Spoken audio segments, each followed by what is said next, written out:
Hey everyone, I'm the Canadian Lad, and today I watched Zack Snyder's Man of Steel at 0.25x speed and found 25 new details that you may or may not have seen before. I'll be honest lads, I didn't think I'd find this many details in this film, and I guarantee you this video wouldn't disappoint you either. But guess what lads, our good friends at Raid Shadow Legends are back sponsoring another video. For May, Raid has been adding tons of new features and champions. My favorite champion to use right now is Breakus the Shifter. He's an absolute beast and deals tons of damage in battles, and when his HP drops below 40%, the damage he deals goes up by 40%. He's just awesome to use. Now for new players, I'll let you on in a little secret only the pro raid players know about. The fastest way to level up your champion is through farming the campaign. You can grind out XP and get loads of silver and artifacts at the same time. And this month Raid's releasing 11 new champions and 200 brand new missions to complete, with an exclusive legendary champion as a reward if you manage to finish them all. On top of that, Raid is adding 5 tough new levels to almost every dungeon in the game. So now's the best time to download Raid Shadow Legends. Once you're in, you can find me under the name The Canadian Lad. Just click the link in the description and I'll see you lads in the game. Number 1. Zod wanted to take control of the entire Krypton. While doing so, he committed murders and very high treason, which is why Zod and his insurgents were punished with 300 cycles of somatic reconditioning. Now, somatic reconditioning is a process where changes are made in cellular structure in order to remove deviant or undesirable behavior, basically turning criminals into good citizens. Now notice all of his insurgents were in pain when they were being put in the somatic fugue, except Zod. He was easily able to tolerate the pain that goes to show how strong he is. Number 2.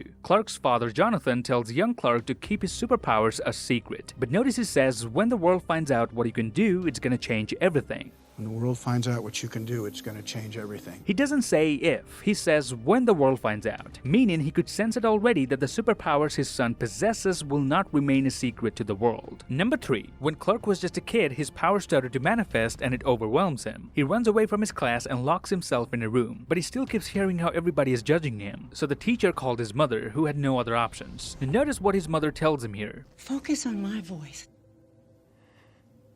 Martha tells him to listen to her voice and focus on it to cancel out the rest of the voices. This explains why Superman always has an ear out to his parents and Lois. That's how he knows whenever his mother is in trouble. So even as an adult, he still uses his mother's advice. Number 4. When Clark Kent appears before the US military as Superman for the first time, almost all of them had their guns aimed towards him, because at this point they didn't know whether he's a friend or a foe. We can see a similar scene in Batman v Superman when Clark appears before the court. Now you might say, but hey lad, there's no gun in this shot.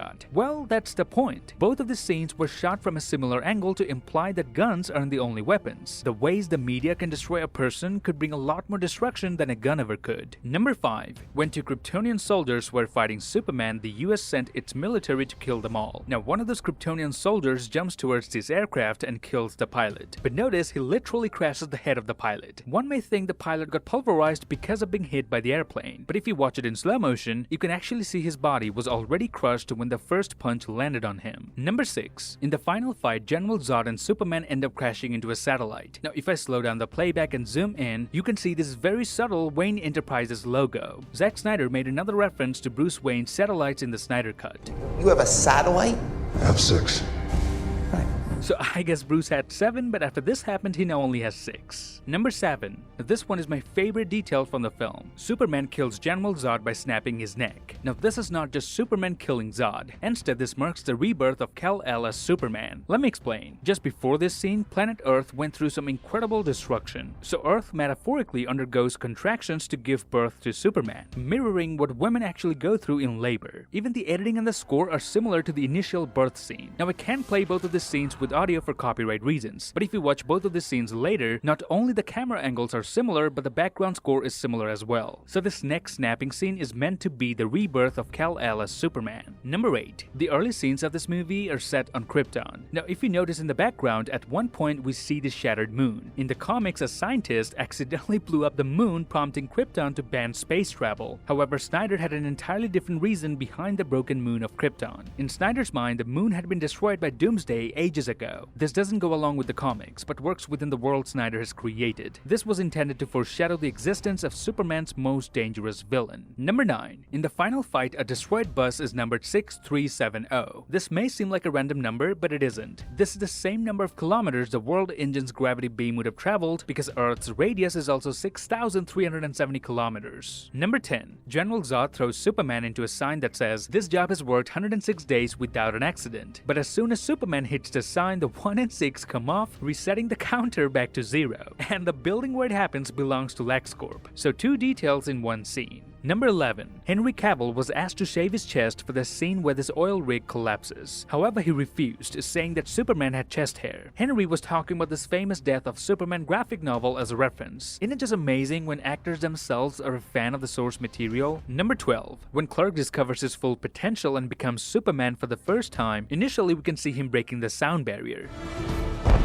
Now notice he was flying so fast, he even moved a large chunk of clouds. The reason I'm counting this as a detail is because this entire scene is CGI, and moments like this could be easily missed in theaters. Number 13. When Clark meets his father's consciousness, in the background we can see a Kryptonian space capsule. Now if you've watched the first ever Superman movie released in 1978, both of the space capsules look incredibly similar, isn't it? So this could be a tribute to 1978 Superman movie. Number 14. After Clark learns about his people and where he came from, he comes back to Martha and bids goodbye to the van that dropped him here. Notice the van has a logo of LexCorp. LexCorp is of course a company owned by Lex Luthor. This movie was foreshadowing the arrival of Lex Luthor in as many scenes as possible. Number 15. The scene where the Metropolis was being destroyed by Zod and Superman, there's a very brief scene where it shows the Utopia Casino. In the comics, Tony Gallo owns this building and is the first person ever to expose Superman to his weakness of kryptonite. Number 16. It has been established in the film that the Kryptonian Council has been mining its core to supply energy, resulting in its own destruction. And notice the thrones of the council look very similar to the way the fire erupts from the ground, which eventually wipes out the entire Krypton. Which brings me to my next detail, number 17. Lex Luthor in Batman v Superman claimed that Superman's mother is a witch, who should be punished with death by fire. Now, the mother of a flying demon must be a witch. The punishment for witches, death by fire. Now he wasn't talking about Martha, he was talking about Superman's biological mother Lara, who actually died by getting engulfed in fire just before Krypton's explosion. Number 18. Throughout the film, General Zod wanted Superman to surrender himself, but when Zod dies, Superman does kneel before Zod. So in a way, he did win, even though he didn't survive. Number 19. Jor-El tells Clark that on Krypton, every child was designed to perform a predetermined role in our society as a worker, a warrior, a leader, and so on. Later, a teenage Clark is seen reading Plato's Republic, in which the philosopher argues for a society divided into those exact 3 groups. Number 20. Coming back to the final fight between Superman and Zod, you can see the Blaze Comics building for less than a second. Blaze Comics is a fictional company that produces comics about Booster Gold, who is another DC superhero. Number 21. Aaron Smolinski played toddler Clark Kent in Superman 1978. He was only 2 years old and it was his first acting role. He makes a cameo appearance in this film as well. Number 22. Superman's first flight mirrors his comic book history. Initially, he could only leap over buildings in a single bound. Flight was later added as an ability in the Fleischer Superman cartoons. Number 23. After Clark Kent joins the Daily Planet, his photo printed on the paper is credited towards Clay Enos, the set photographer of this film and Batman v Superman. Number 24. Just before the final battle ends, we can see General Zod shooting his laser beam left and right. These are the same hit rays that Bruce Wayne observes coming from within the building in Batman v Superman.